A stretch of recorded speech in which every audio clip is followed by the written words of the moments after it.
हाँ तो प्रिय विद्यार्थियों, आज हमारे राजकीय उच्च माध्यमिक विद्यालय कोजास में बहुत ही बड़ा सौभाग्य दिन है कि आज के दिन हम जो सीवी रमन हैं उनको नोबेल पुरस्कार मिला था। रमन प्रभाव यानी प्रकाश के प्रकीर्णन पर आधारित ये प्रयोग उन्होंने किया था। तो आज के दिन जो 28 फरवरी है उसे राष्ट्रीय विज्ञान दिवस के रूप में हमारा पूरा भारत देश मना रहा है।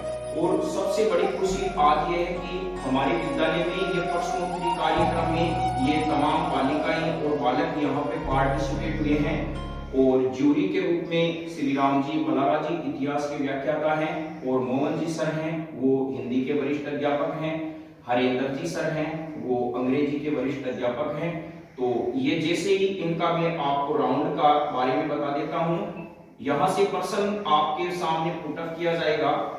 जो प्रतियोगी पहले हाथ खड़ा करेगा उसको मौका मिलेगा।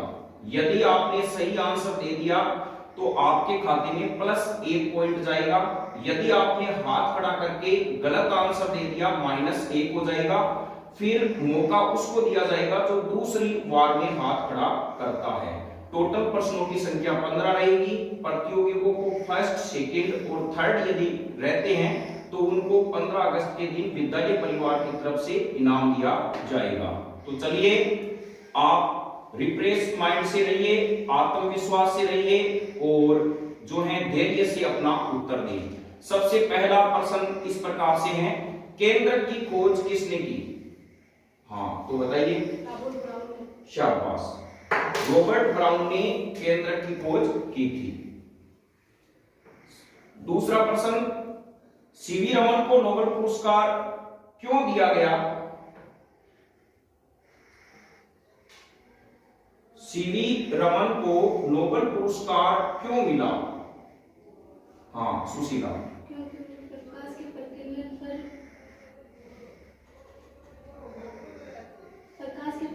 पर हाँ, उसको क्या क्या शोध किया, क्या क्या बताओ। शोध किया और सर। हाँ, कोई करेक्ट आंसर इनमें से पूरा आंसर दे सकता है? क्योंकि उन्होंने प्रकाश के प्रकीर्णन पर अपना प्रयोग किया और 1998 में उनको नोबेल पुरस्कार मिला। 1930 में मिला था नोबेल पुरस्कार। 1928 में उनकी अनाउंसमेंट भेजी जा चुकी थी। मैं आपको बता दूं तो उन्होंने ही ये रमन ऐसे पहले एशियाई व्यक्ति थे जिन्होंने अपनी नोबेल पुरस्कार की, उनको इतना बड़ा कॉन्फिडेंस था कि मुझे 1928 में नोबेल पुरस्कार मिलेगा।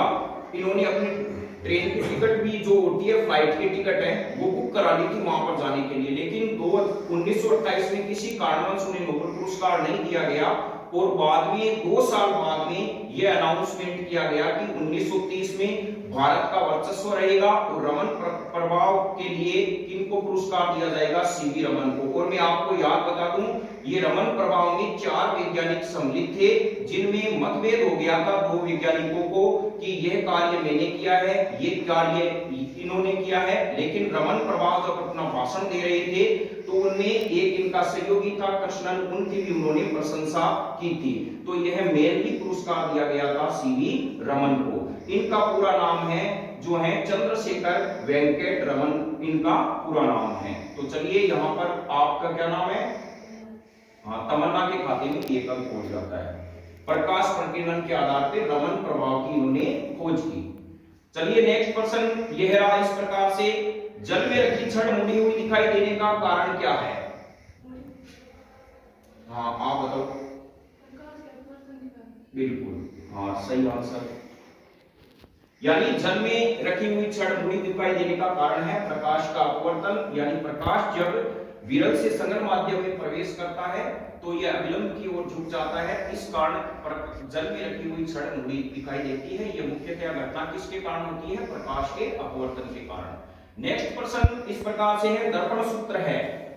हाँ तमन्ना। बिल्कुल सही।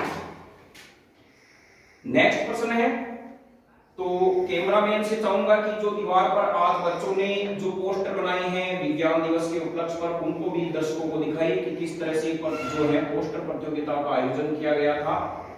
तो सुनहरे भविष्य के उजागर इस हमारे विद्यालय प्रांगण में बच्चे हैं जो अपनी अद्भुत प्रतिभा दिखाई थी। तो चलिए अब नेक्स्ट इस प्रश्न इस प्रकार, तंत्र में एक कोशीय स्तर से अगले कोशीय स्तर पर जाने पर कितने प्रतिशत ऊर्जा की कमी होती है?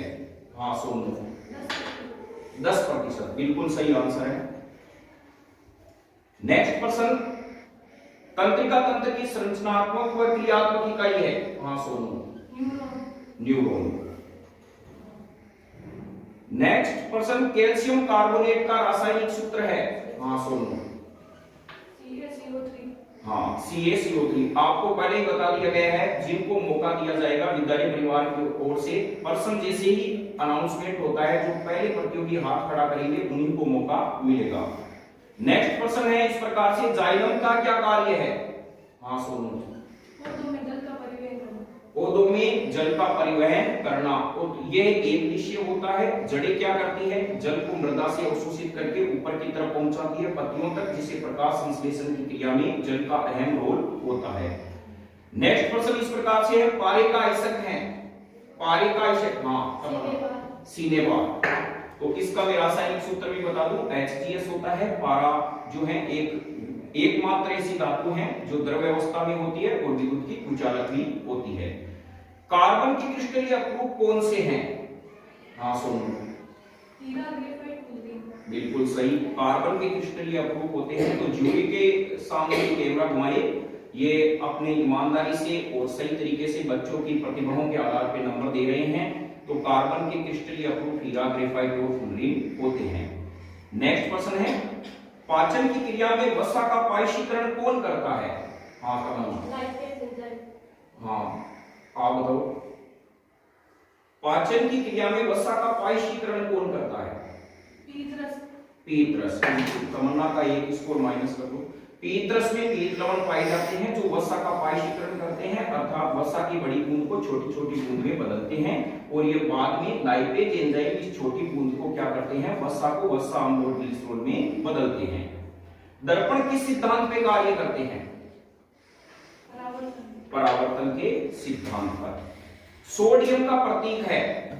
हाँ ये बताइए, Na, यानी जीवाश्म ईंधन का उदाहरण है? हाँ आप बताइए, जीवाश्म ईंधन का आप में से हो कोई? हाँ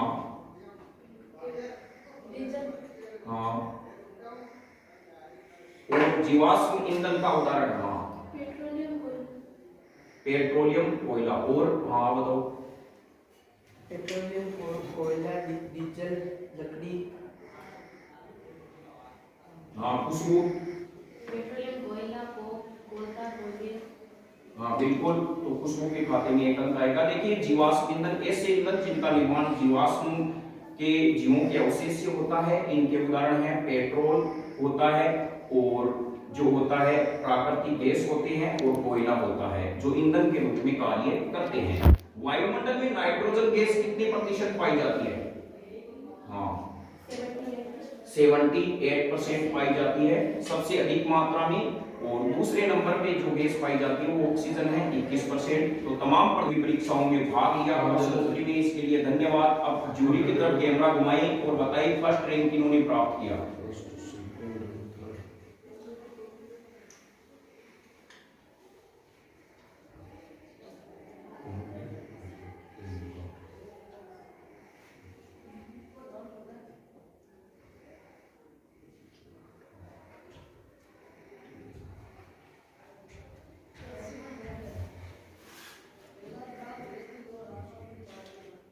हाँ तो बिल्कुल आपका जो परिणाम है वो निष्पक्ष आएगा।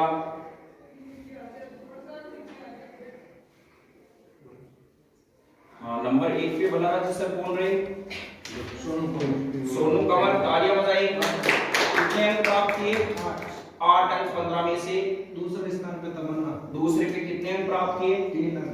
3 अंक। तीसरे स्थान पे? तीसरे पे वर्षा। वर्षा, बहुत धन्यवाद। इन्होंने कितने अंक प्राप्त किए? 2 अंक। 2 अंक। तो ये था आज हमारा जो विज्ञान पर प्रश्नोत्तरी कार्यक्रम था। तो इसी तरह से हम आगे भी विज्ञान से संबंधित प्रश्नोत्तरी निबंध प्रतियोगिताओं का आयोजन करते रहेंगे। जय हिंद, वंदे मातरम।